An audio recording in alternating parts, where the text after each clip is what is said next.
Headlines sponsored by Bhushan jewellers, एहसास अपनेपन का। मुख्यमंत्री ने हमीरपुर और चंबा चिकित्सा महाविद्यालयों में ऑक्सीजन संयंत्रों का किया लोकार्पण। दोनों संयंत्र अस्पताल में भर्ती मरीजों को निर्बाध रूप से ऑक्सीजन की आपूर्ति करेंगे सुनिश्चित। सोमवार से थम जाएगा हिमाचल, कोरोना संक्रमण रोकने के लिए नए प्रतिबंध जारी। मंडी जिला में 10 बजे से 1 बजे तक खुली रहेंगी आवश्यक सामान की दुकानें। प्रदेश में बस सेवा होगी बंद। सोलन में नगर निगम ने दमकल विभाग के सहयोग से बाजार को करवाया सैनिटाइज। सैनिटाइजेशन के कार्य की मेयर पूनम ग्रोवर और उपमेयर ने संभाली कमान। सैनिटाइज के लिए खरीदे गए हैं 20 स्प्रे पंप। और कोरोना कर्फ्यू की पालना के लिए प्रशासन कर रहा है मुस्तैदी से कार्य। इंदौरा सीमा के बॉर्डरों पर हो रही है हर आने जाने वाले की चेकिंग। बिना ई पास के नहीं दी जा रही है एंट्री। नमस्कार, आप देख रहे हैं HP 24x7। मैं हूं जनीशा। मुख्यमंत्री जयराम ठाकुर ने शिमला से वर्चुअल माध्यम से पंडित जवाहरलाल नेहरू राजकीय चिकित्सा महाविद्यालय चंबा और डॉक्टर राधाकृष्णन राजकीय चिकित्सा महाविद्यालय हमीरपुर में PSA ऑक्सीजन संयंत्रों का लोकार्पण किया। चंबा के संयंत्र की क्षमता 400 PLM और हमीरपुर के संयंत्र की क्षमता 300 PLM है। मुख्यमंत्री ने कहा कि दोनों संयंत्र इन चिकित्सा महाविद्यालयों में भर्ती मरीजों को निर्बाध रूप से ऑक्सीजन की आपूर्ति सुनिश्चित करेंगे। मुख्यमंत्री ने कहा कि प्रदेश सरकार ने केंद्र सरकार के समक्ष प्रदेश के वर्तमान ऑक्सीजन के कोटे को 15 मीट्रिक टन से बढ़ाकर 30 मीट्रिक टन करने का आग्रह किया है, ताकि प्रदेश की बढ़ती ऑक्सीजन आवश्यकता को पूरा किया जा सके। केंद्र सरकार ने पहले से ही प्रदेश के लिए 13 ऑक्सीजन संयंत्र स्वीकृत किए हैं। उन्होंने कहा कि पूर्व में स्वीकृत किए गए 7 संयंत्रों में से 6 धर्मशाला, मंडी, शिमला, चंबा, नाहन, हमीरपुर में स्थापित हो गए हैं और टांडा में शीघ्र ही संयंत्र स्थापित हो जाएगा। हमीरपुर के लिए और चंबा के लिए स्वाभाविक रूप से ये बहुत बड़ी खुशी का विषय है। इस वक्त इस संकट की घड़ी में ऑक्सीजन के इन प्लांट का बहुत बड़ा महत्व है। उस दृष्टि से दोनों जगह ये काम चला हुआ था और दोनों जगह ये काम जल्दी में पूर्ण करने के पश्चात आज इसकी शुरुआत हुई है। और स्वाभाविक रूप से इस बात से भी हम सहमत हैं कि बहुत लोगों के जीवन को बचाने के लिए ये दोनों प्लांट को अपनी आने वाले समय में एक बहुत बड़ी कंट्रीब्यूशन देंगे। आप सबके बीच में ये बताते हुए प्रसन्नता भी है कि हिमाचल जैसे छोटे प्रदेश के लिए भी आदरणीय प्रधानमंत्री नरेंद्र भाई मोदी जी का यहाँ स्वास्थ्य के क्षेत्र में कहीं किसी प्रकार की इस संकट की घड़ी में कोई कठिनाई ना हो। व्यक्तिगत रूप से जब भी अवसर प्राप्त होता है, फोन पर सूचना हमसे हासिल करते हैं, जानकारी हासिल करते हैं। और पिछले कल भी बहुत विस्तार से आदरणीय प्रधानमंत्री जी ने हिमाचल के सारे कोविड के सारी सिचुएशन पर हमसे चर्चा की है। तो निश्चित रूप से ये स्थिति हिमाचल की नहीं, पूरे देश की स्थिति ऐसी है। इसलिए हम इस बात को महसूस करते हैं कि बहुत ज्यादा सजग और सावधान होकर के काम करने की आवश्यकता है। जिला कांगड़ा में कोरोना संक्रमितों के बढ़ते मामलों को देखकर शासन प्रशासन सिविल अस्पताल नूरपुर को 50 बिस्तर का कोविड सेंटर बनाने जा रहा है। इसी को लेकर आज वन मंत्री राकेश पठानिया और जिला चिकित्सा अधिकारी गुरदर्शन सिंह ने अस्पताल का दौरा किया। पिछले कुछ दिनों में जहां कांगड़ा जिले में कोरोना संक्रमितों के मरीजों की एकाएक बढ़ोतरी हुई है, उससे नूरपुर और इसके साथ लगते क्षेत्र भी इससे अछूते नहीं रहे हैं। जहां भी कोरोना संक्रमित मरीजों की संख्या में तेजी वृद्धि हुई है। वर्तमान में अगर कोई मरीज ज्यादा सीरियस स्थिति में हो तो उसे इलाज के लिए धर्मशाला, टांडा में बने कोविड सेंटरों में भेजा जाता है। ऐसे में नूरपुर में अब कोविड सेंटर बनेगा तो यहाँ पर ही नजदीकी मरीजों को स्वास्थ्य लाभ मिलेगा। इतना बड़ा कांगड़ा जो है वो एक पॉइंट से कवर नहीं हो पाएगा, इसलिए हम लोगों ने तय किया कि नूरपुर सिविल हॉस्पिटल में 50 बेड और एक वाइट मेडिकल कॉलेज है बिल्कुल यहाँ पे बुधानी में, उससे अभी हम बात करने जा रहे हैं। अगर हमें वहाँ फैसिलिटी ठीक पसंद आ गई तो 150 बेड हमने वहाँ पे बुक करा रखा है। तो ये 200 बेड के साथ नूरपुर सब डिवीजन है जो सारा का सारा जो है वो पेशेंट्स जो है यहीं रहेंगे, वो टांडा नहीं जाएंगे। एक तो टांडा का बोझ भी कम होगा, जोनल हॉस्पिटल का बोझ भी कम होगा और नूरपुर का जो पेशेंट को ऑन द स्पॉट फैसिलिटी मिलेगी। सीएमओ साहब धर्मशाला चल के यहाँ पे हमारे पास आए हैं, मैं उनका धन्यवाद करना चाहूँगा। इन्होंने 10 हमें पीस भी कंसिडर करके आज गिफ्ट की है, कुछ 10 एक पीस मैं भी अरेंजमेंट करके लाया हूँ और इस तरीके से हम कोशिश कर रहे हैं कि हम एक ऑक्सीजन यूनिट भी जो है वो कल से काम शुरू हो जाएगा, 8-10 दिन में शुरू बन जाएगा। उसमें 50 बेडों को हम ऑक्सीजन जो है मुहैया करा देंगे।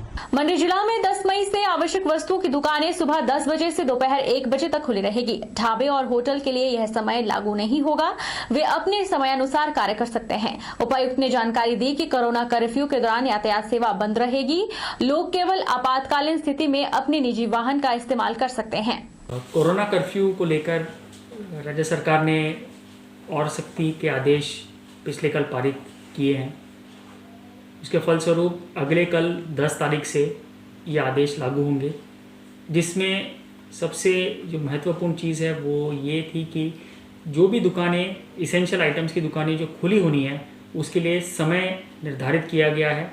जिला मंडी में ये समय रहेगा सुबह 10 बजे से लेके दोपहर के 1 बजे तक।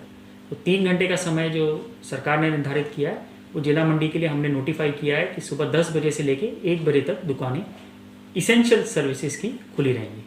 इस इसेंशियल सर्विसेज में जो पब्लिक राशन की दुकान है वो शामिल है, डेली नीड्स और इसेंशियल कमोडिटीज़ की जो दुकानें हैं वो शामिल है, जिसमें food grains, grocery, fruits, vegetables, dairy products, meat and fish, animal feed, fodder, seeds, fertilisers और पेस्टिसाइड्स, ये सारी दुकानें खुली रहेंगी, वो भी 10 से लेके 1 बजे तक। जहाँ बात ढाबे और रेस्टोरेंट की है वो उनके लिए ये समय सीमा जो है वो नहीं लागू होती है, वो अपने नॉर्मल टाइम के अनुसार ऑपरेट कर सकते हैं। लोगों की मूवमेंट को लेकर बहुत से सवाल आ रहे हैं, इसमें मैं स्पष्ट करना चाहूँगा कि इसेंशियल चीज़ों के लिए या कोई इमरजेंसी सिचुएशन के लिए लोग बाहर निकल सकते हैं और अपने प्राइवेट व्हीकल का प्रयोग कर सकते हैं। पब्लिक ट्रांसपोर्ट पूरी तरीके से बंद रहेगा। सिर्फ जो हमारे कुछ स्टाफ हैं जो इमरजेंसी ड्यूटी पे हैं, चाहे वो मेडिकल कॉलेज नेरचौक में है या बाकी हेल्थ के स्टाफ हैं, उनके लिए विशेष व्यवस्था की जाएगी ट्रांसपोर्टेशन के लिए, ताकि वो अपनी सेवाएं इस पूरे पीरियड में दे सकें। कंस्ट्रक्शन एक्टिविटीज़ को लेकर भी काफ़ी सवाल उठे हैं, जिसमें मैं स्पष्ट करना चाहूँगा सभी प्रकार की कंस्ट्रक्शन एक्टिविटीज़ लागू रहेगी, उसमें कोई भी प्रतिबंध नहीं है, चाहे वो सरकारी कंस्ट्रक्शन में हो चाहे प्राइवेट कंस्ट्रक्शन में हो। ऑन साइट जितने भी लोग हैं वो भी वहाँ पर काम कर सकते हैं, उसमें भी कोई रिस्ट्रिक्शन नहीं है। स्टैंडर्ड जो SOP है कोविड का उसमें फॉलो करने की आवश्यकता पड़ेगी। इसमें मनरेगा भी शामिल है, मनरेगा की भी जो गतिविधियाँ हैं वो भी पूरी तरीके से चालू रहेगी। ये भी मैं स्पष्ट करना चाहूँगा कि इस पूरे पीरियड में कोई भी ज़िले के अंदर मूव करने के लिए या एक ज़िले से दूसरे ज़िले जाने के लिए किसी भी तरीके का पास नहीं रहेगा, तो लोग अननेसेसरी पास की ओर ना जाए। जो आवश्यक मूवमेंट है वो अपने दस्तावेज़ के साथ ट्रैवल करें, ताकि पुलिस चेकिंग में वो अपनी आइडेंटिटी और अपना पर्पस जो है वो एस्टेब्लिश कर सके, उनको दिक्कत ना है। पर किसी भी तरीके का पास इशू नहीं हो रहा है तो पास के लिए लोग जो है वो प्रयास ना करें। जिसकी आवश्यक है बस वही मूव करें, बाकी लोगों से आग्रह रहेगा कि वो घर पे ही रहें। जिन भी लोगों ने हिमाचल प्रदेश में एंट्री करनी है उन लोगों के लिए जो हिमाचल सरकार के पोर्टल बनाया है उसमें अपने आप को रजिस्टर करना पड़ेगा। COVID-19 epass.hp.gov.in इस पोर्टल पे वो अपने आप को रजिस्टर करें। रजिस्ट्रेशन करने के बाद उसकी अप्रूवल जो है वो कंसर्न सब डिवीजनल मजिस्ट्रेट के माध्यम से होगी और उस अप्रूवल के बाद लोगों को अपने मोबाइल पे ही एक्नॉलेजमेंट मिलेगी, जिस एक्नॉलेजमेंट के साथ वो हिमाचल के किसी भी एंट्री पॉइंट से एंट्री कर सकते हैं। तो जिन भी लोगों ने हिमाचल में एंट्री करनी है काइंडली इस पर रजिस्टर करें और उसके जो प्रोटोकॉल है, जो गाइडलाइन सरकार ने निर्धारित की है कि जिन लोगों को कोविड नेगेटिव रिपोर्ट के साथ आना है, कुछ लोगों को क्वारंटाइन फॉलो करना है, तो वो उस तरह से करके इस पोर्टल में रजिस्टर करने के बाद वो अपनी पर्सनल व्हीकल में हिमाचल में आ सकते हैं। उपायुक्त चंबा दुनीचंद राणा ने बताया कि जिला चंबा में सुबह 10 से दोपहर 1 बजे तक दुकानें खुली रहेंगी। इस दौरान हार्डवेयर की दुकानें पूरी तरह से बंद रहेगी, साथ ही कंस्ट्रक्शन वर्क चलते रहेंगे, जिसमें संबंधित विभाग अपनी लेबर को एक आई कार्ड इशू करेगा। उन्होंने बताया कि इस दौरान पब्लिक ट्रांसपोर्ट, HRTC बसें और निजी बसें पूरी तरह बंद रहेंगी। प्राइवेट वाहन भी इस दौरान पूरी तरह से बंद रहेंगे।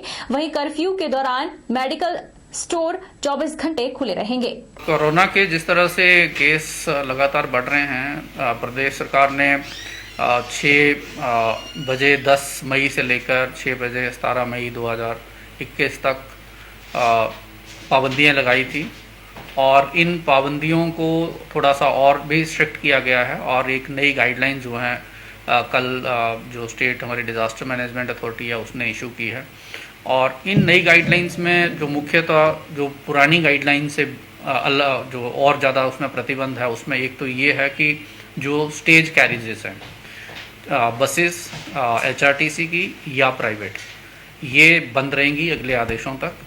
और प्राइवेट गाड़ियाँ भी तभी मूव करेंगी या आपको कोई मेडिकल इमरजेंसी है, या आपने कोविड टेस्टिंग के लिए जाना है, या आपने वैक्सीनेशन के लिए जाना है, या आपके साथ कोई और इमरजेंसी अगर आपको है, तो आप तभी प्राइवेट गाड़ियों का प्रयोग कर सकते हैं। और आपको ये जहाँ तक प्राइवेट इमरजेंसी की बात है, आपको बड़ा स्पष्ट जो है इस्टेब्लिश करना पड़ेगा कि आपके साथ ऐसी क्या प्राइवेट इमरजेंसी है कि आप अपनी गाड़ी का जो है यूज़ कर रहे हैं। तो इन्हीं शर्तों के साथ ये गाड़ियाँ अलाउ होंगी। पिछले आदेशों में जो दुकानें थी उसमें जो हार्डवेयर की शॉप्स थी वो खुली थी, लेकिन अब ये दुकानें भी बंद रहेंगी। लेकिन इससे जो कंस्ट्रक्शन एक्टिविटीज़ हैं हमारी वो प्रभावित नहीं होंगी। हम एक आदेश कर रहे हैं जिस आदेश में जो लेबर है, लेबर कंस्ट्रक्शन साइट पे जा सकती है। जो विभाग के जो अधिकारी हैं वो उनको ID इशू करेंगे, उस ID के बेस पे वो कंस्ट्रक्शन साइट पे जाएंगी ताकि जो हमारे डेवलपमेंट वर्क्स हैं, प्रोजेक्ट्स हैं, वो किसी तरह से प्रभावित ना हों। जहाँ तक दुकानों के खुलने का समय है, अब सिर्फ 3 घंटे ही दुकानें खुलेंगी और चंबा जिला में ये समय जो है 10 बजे से लेकर 1 बजे तक रहेगा।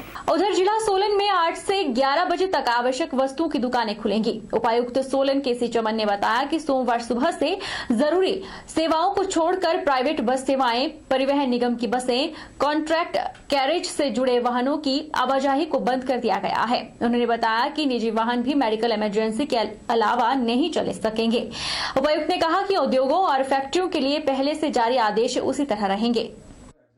10 तारीख 6 बजे से 17 तारीख 6 बजे तक केवल एसेंशियल सर्विसेज जो कि डिफाइन कर दी गई है, दूध, ब्रेड, अंडा, मीट, मांस, मछली और दूसरी ग्रॉसरीज और इसकी दुकानें, और ये सवेरे 8 बजे से लेकर 11 बजे तक खुली रहेगी।